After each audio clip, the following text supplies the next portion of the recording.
Everybody, my name is Kalybe Watermelon, and this is going to be my digital story. So, to begin, who am I? So, currently, I am a senior at the University of Minnesota Twin Cities studying neuroscience and biochemistry, and this is just going to be a story about how I became active in my community and actually discovered a passion for community engagement. So, where did my story actually start? The story actually starts with little Caleb, who needed help from his community.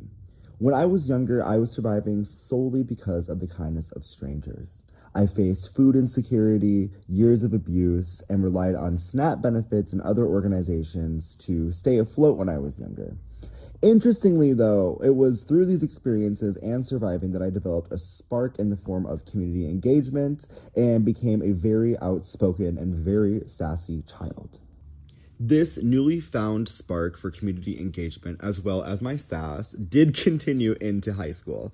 I started high school in 2022 in Wabasso, Minnesota, which was a new, scary, and supportive environment. To make matters worse, though, in high school, I ended up being kicked out of my home, put into the foster care system for a bit, returning, getting kicked out again, and then living on my own with the help of my grandmother, who I will refer to as OG Deborah.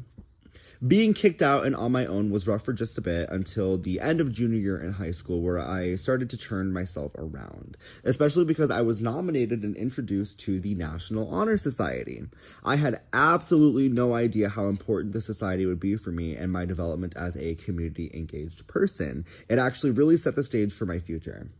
Through NHS, or National Honor Society, I volunteered at high school events, community events, and even tutored K through 12 on various subjects, my favorite being chemistry and math. I loved to see the smiles when I supported others, and I was so engaged that I reached around 200 hours my first and only year in NHS. Being on the other side of community engagement was a circle moment for me, as I saw other victimized children in need and realized how vital it was to do more than help them, but to actually understand these children and show them their inner strength, the same strength that I found in myself when I was younger. I quickly developed a passion for helping others and trying to spread joy wherever I went, and this passion carried into college.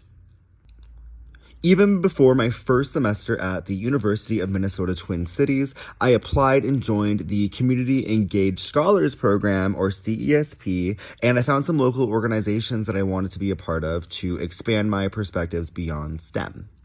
I thought community engagement would make me a better advocate and community leader if I was working on various social issues. I wanted to nurture what I was introduced to in high school and see how I could connect it to my studies in neuroscience and biochemistry. A few of the organizations I joined during CESP were Hennepin Healthcare, where I was in pediatrics, and Welcome Center, the Kids to Risk Action Group, where I served as an investigative journalist for a couple of months to cover abused youth cases, Health Fairview for the emergency department. However, I developed an enduring curiosity for criminal law when I joined the Advocates for Human Rights. Specifically, I found myself watching and reading cases about situations that I grew up around, such as domestic assault, child abuse, drugs, and even murder. I felt connected to the work and wanted to do something big in the organization, and consequently, I completed my ISEP project with the Advocates for Human Rights, which was a huge curveball from the STEM work that I was used to. My ISEP project focused on defining a demographic for criminalized survivors. For example, people who are charged for crimes despite it being in self-defense or exploitation. During my project, I conducted legal research on criminal cases and flagged any that could be criminalized survivors. I wrote memos, observed and tracked new cases, and even researched on statutes or articles across the world on restorative justice to see if the Advocates for Human Rights could incorporate these practices into Minnesota law. Implementation of these practices would help survivors overcome their trauma, empower them, and open the room for dialogue rather than the adversarial model that you normally see in criminal court.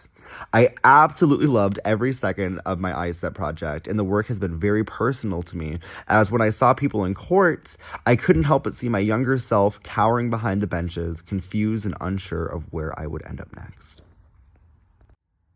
By the end of my ISEP project, the organization had set up meetings with legislators from different states to discuss restorative justice practices and had open dialogues with court members such as attorneys and judges.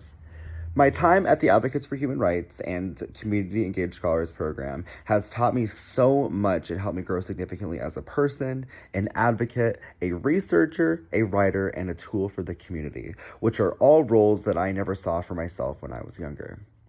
The people that I've helped throughout all of my positions are exactly that. People who are battling broken systems, drug epidemics, housing insecurity, poor accessibility to education, and a plethora of other problems. And yet we're not victims. We are survivors who have the capacity and the unique understanding to change the world into something with love and acceptance that most of us have never received. I hope to be the change in other people's lives and to inspire others to do the same for those. We all have a voice that needs to be heard, and I plan to continue to be my loud and outspoken self if it means seeing change.